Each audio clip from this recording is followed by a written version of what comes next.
Alors, Gasly frustré par le nouveau contrat de Perez avec Red Bull. Il s'exprime sans filtre à Monza.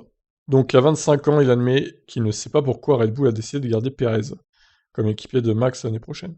Je fais la meilleure saison chez Toro ou AlphaTauri, tout pilote confondu, depuis qu'ils ont commencé en F1 sur les 15 dernières années, et je ne suis pas récompensé pour monter plus haut. Alors, est-ce que c'est vraiment réel ce qu'il dit? Parce que Vettel, en 2008, quand même, a fait une saison extraordinaire, avec sa victoire à Monza aussi. Donc, bon, on rappelle qu'en 2008, il n'y avait pas le même barème de points, donc peut-être évidemment que Vettel a marqué beaucoup moins de points, et au final, il y avait que les 8 premiers qui marquaient des points en 2008, et pas les 10 premiers.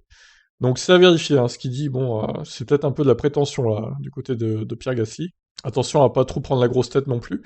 C'est vrai que c'est triste et un peu frustrant d'un côté, et d'un autre côté, c'est comme ça, ce sont des choses qui sont en dehors de mon pouvoir, malheureusement, ce n'est pas moi qui décide.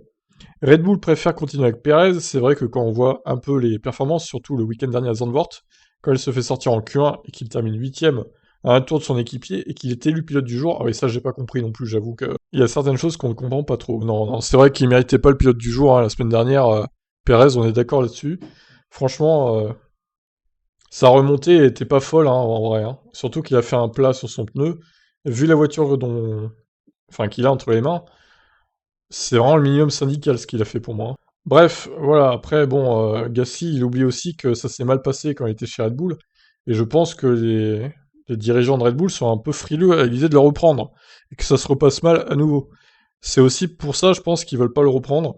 Ils font confiance à Perez une année de plus, mais si Perez, clairement, il donne pas des résultats satisfaisants l'année prochaine, il dégagera aussi, ils passeront à quelqu'un d'autre.